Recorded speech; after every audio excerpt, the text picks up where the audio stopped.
Hello friends, welcome back to my YouTube channel. Friends अगर आप railway NTPC के exams की तैयारी कर रहे हैं तो आपके लिए ये एक मोस्ट इम्पॉर्टेंट वीडियो है। फ्रेंड्स, रेलवे एनटीपीसी में जिस तरीके की जनरल मैथ्स आती है, जैसे न्यूमेरिकल एप्टीट्यूड के क्वेश्चन आते हैं, वैसे ही क्वेश्चन मैं आज आपके लिए इस वीडियो में लेकर आई हूँ।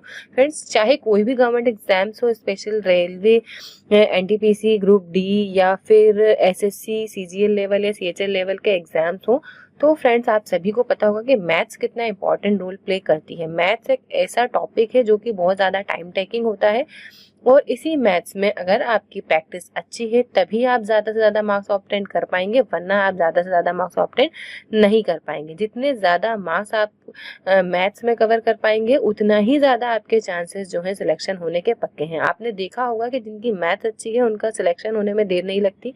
इसलिए आपको मैथ्स में अच्छी पकड़ बनानी होगी। जहाँ से भी जैसा भी मटेरियल मिल जाए सब अडॉप्ट कर लीजिए, सबकी तैयारी कीजिए और जितनी ज़्यादा प्रैक्टिस करते बने करिए।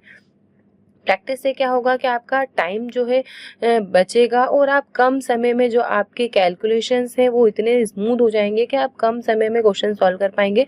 वो कभी कभी कुछ क्वेश्चंस इतने लेंदी हो जाते हैं कि वो सॉल्व करने में आपको पूरा टाइम लग जाता है। तो अगर बाकी के क्वेश्चंस आपने कम समय में कर लिए हैं तो उन क्वेश्चंस को आप इजीली सॉल्व कर सकते हैं। भले ही उन क्वेश्चंस में थोड़ा टाइम आपको लग जाए, लेकिन बाकी क्वेश्चंस में आप अपना टाइम बचा चुके होते हो, तो उन क्वेश्चन में आप टाइम लगा के भी आप समय पे अपना क्वेश्चन पेपर सॉल्व कर सकते हैं। इसके लिए आपको ज़्यादा से ज़्यादा प्रैक्टिस करनी होगी। समझा दिया है मैंने आपको सिर्फ इसलिए ताकि आपको समझ में आ जाए कि आपको कैसे टाइम बचाना है। फ्रेंड्स, चैनल पे नए हैं तो चैनल को सब्सक्राइब कर लीजिए और बेल आइकन को भी प्रेस कर लीजिएगा, जिससे जो भी न्यू वीडियो मैं डालूंगी उसका नोटिफिकेशन आपको मिल जाएगा। स्टार्ट करते हैं क्वेश्चन से। यहाँ क्वेश्चन दिया हुआ है 12,500 पर वार्षिक संयोजन द्वारा 12% की दर से 2 वर्षों में मिलने वाला चक्रवृद्धि ब्याज कितना है। इसको करने के देखिए दो फॉर्मूले हैं। एक तो आपको पता ही होगा, यहाँ पे आपको P लेना है 1+R/100 और T हो गया स्क्वायर में, यहाँ टाइम है। तो ये तो हो गया सिंपल फॉर्मूला, जिस फॉर्मूले से जो है कि आप पहले से करते आ रहे हो। 12,500 यहाँ ले लिया, 1+100 100 प्लस R मतलब 12, मतलब 112/100। तो यहाँ हो गया 2, तो मतलब 12,500 इंटू 1/2, 1112/100 इंटू 1112/100। अब इसको आप सॉल्व कर लीजिए, आपका आंसर आ जाएगा।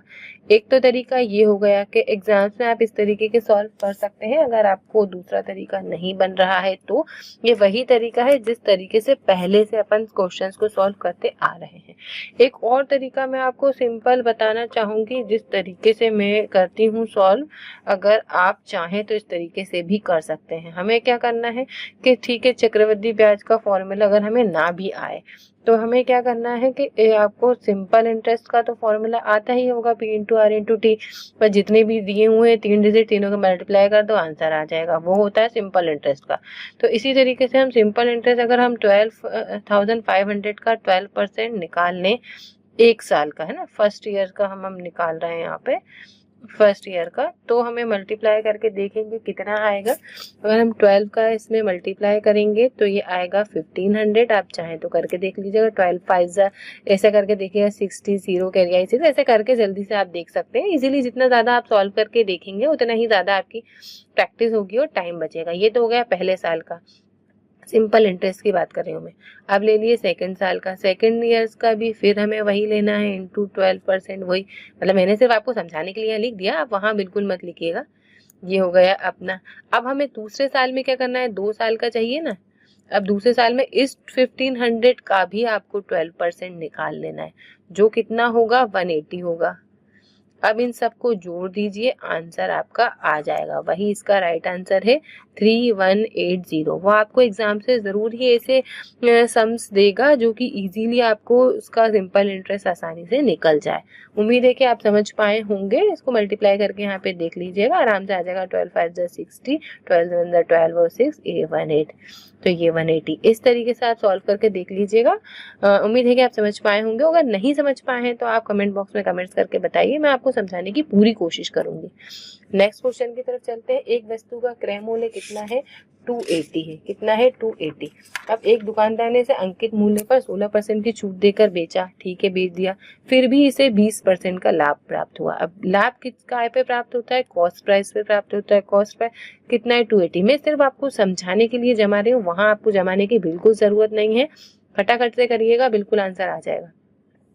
अब हमें क्या करना है? अब 280 रुपीज पे ही, कॉस्ट प्राइस पे ही अपन प्रॉफिट निकालेंगे। अब इस 280 का अगर हम 20% निकालें तो 28 टू 56 होता है, तो कितना आ गया? 56। कैसे निकालते हैं आप सभी को पता ही होगा। देखिए अब ये तो बताने की जरूरत नहीं है, कोई छोटे बच्चे तो है नहीं, फिर भी मैं अगर आप चाहें तो बता सकती हूँ। दो तरीके हैं, एक तो ये कि 20% है ना, एक के बाद आप यहाँ हाथ रखिए यहाँ पे और इसको मल्टीप्लाई कर दे 2 से, यहाँ जितना भी परसेंट है उससे मल्टीप्लाई कर दे तो आंसर आ जाएगा। ये तो हो गया आपका ऐसा फॉर्मूला।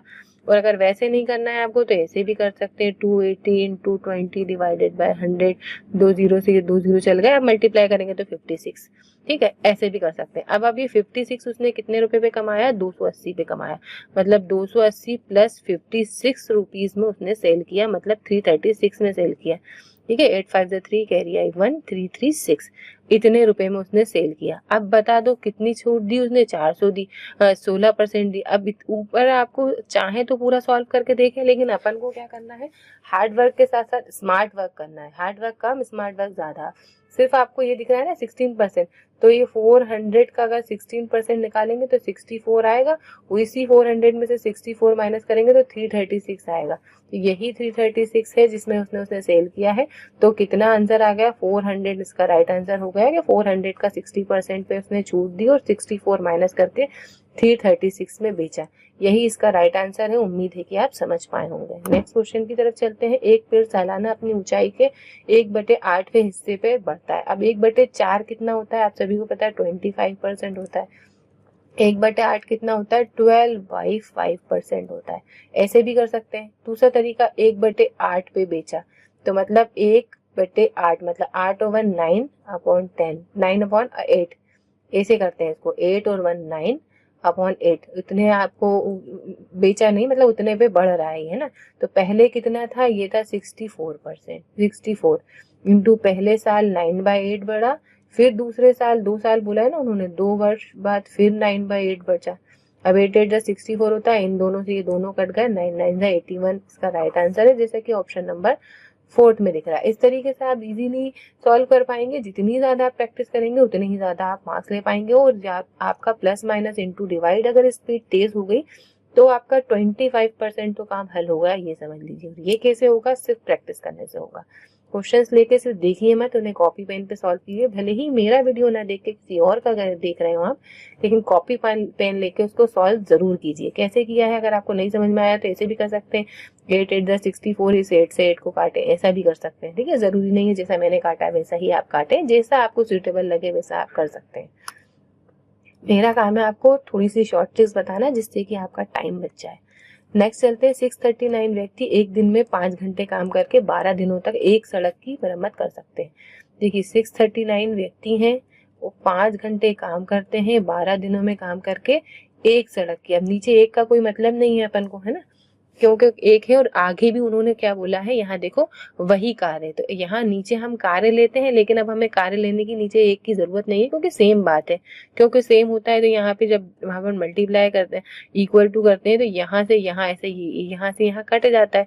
तो काटने से बेहतर है डायरेक्ट ही अपन उसे ना लें, ठीक है, उसको अपन डायरेक्ट ही लेंगे ही नहीं।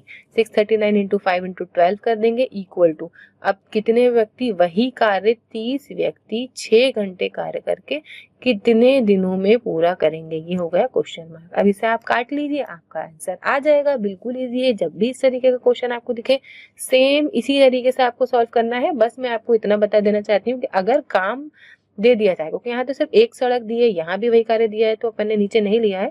अगली बार अगर आपको किसी क्वेश्चन में काम दिए तो इसे डिवाइड पे ले लेंगे, ठीक है। अभी से आप काट के देखिए, 6 2 12, ठीक है, 5 6 30, ठीक है, 2 3 6, ठीक है, 3 2 6, 3 1 3, 3 3 9, 2 1 3। बिल्कुल सिंपल तरीके से मैंने आपको सॉल्व काटना बताया, वरना मैं काटती तो 1 सेकंड में काट देती, लेकिन मैंने आपको सिर्फ सिंपल तरीके से करना सिखाया ताकि आप उसे करते करते प्रैक्टिस इस तरीके से क्वेश्चन को काटना सीख जाएंगे। 213 डेज इसका राइट आंसर है, जो कि दिख रहा है क्वेश्चन ऑप्शन नंबर 2 में।